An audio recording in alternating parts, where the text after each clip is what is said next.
Yo guys, what up? Me, Patrick LeVar. Quickly, I've been getting a lot of questions on how to set up Blender Octane. So I'm going to do a quick short video because I've seen so many videos and they're pretty long. Anyways, jump into your camera. I'm going to hit O straight into my camera. Here is my cube. I'm going to hit GZ1. And then I'm going to also hit Shift A, import a plane, scale that up to like 7. Okay, now quickly, if you have it set up default, this is what happens. You hit render and you don't see it. Then you're like, oh, I don't see Octane here. Make sure you have it opened or enabled in your preferences.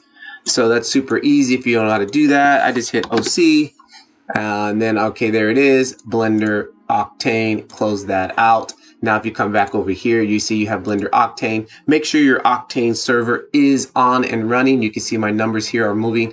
It's all black, don't see anything. So first thing that I'm going to do here is get my general color management system going. Scroll all the way down to the bottom.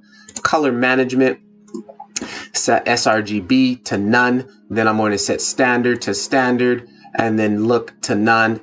Exposure 0, and then I have my gamma at 1. So we got that. Next, we're going to need to fix our world because our world is probably off. So we click on the world, object, world tab. Of course, here is the cycles set up. So go ahead and hit X, delete that. I also flip this tab down here. You don't have to do that, but basically Shift A, Octane environments down here at the bottom. I'm going to bring in a texture environment because I'm going to load into hdri just to show you how that works. Boom, we got that going there. I'm going to hit O on the number pad to jump into the camera. And then quickly to add in an hdri, Shift A, I'm going to hit search and then I'm just going to go IM image text. There it is. Grab that, bring that in. Then I'm going to load in an hdri. Boom, got my hdri loaded. Now you can see everything is super blown out. So what we need to do here is make sure your power is at 1, gamma, change that to 1. Okay, now you've got a little bit more readable. So the next thing I'm gonna do here, then I'll scroll, actually not scroll, we're gonna hit N on my keyboard, Octane, because they have their own camera system. And I preferably, instead of changing the world, making it brighter or darker, I change the camera because in the real world, if you're filming with the camera, you can't make the sun brighter or make it darker. You have to adjust it on the camera. So that's how Octane works a little bit better in that way. Hit override. Now here you got your responses. You can change it. They got a bunch of presets here. I typically just keep mine on sRGB. And then from here we got exposure and gamma. So if I wanted to bring it down, if it looks a little bit too see, I would just use the exposure because in the real world, if I had a camera, I would just be messing with my exposure, right? Okay, so there's that. And then one other thing I do here, I turn highlight composition to 1 so my highlights are not blown out. And then this other stuff we can get into later.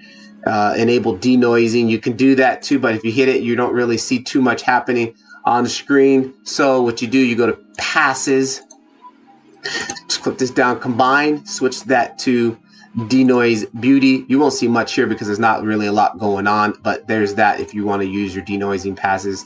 And then if you want to switch it back, go back to combined.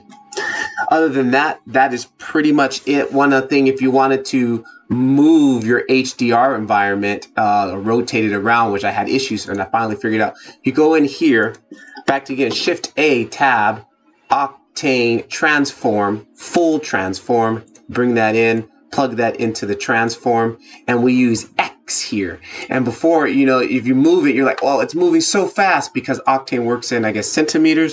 So I hit that back to 0 and then just click the button one time. That's how you basically move it around. It's super easy. Now I can just move that around. And another thing, I do a lot of VFX, so I want to render out my background. So for example, if I kill this ground plane, how do I get rid of my background? Super easy. Click on the camera, click on alpha channel, boom, there you go. So hope this guys helps. Quick and easy how to set up your Octane. If you guys want to see more stuff on Octane Blender, let me know down in the descriptions. Smash that like, share it to somebody who might need this. I'll catch you in the next one. Keep filming and keep rendering. Peace.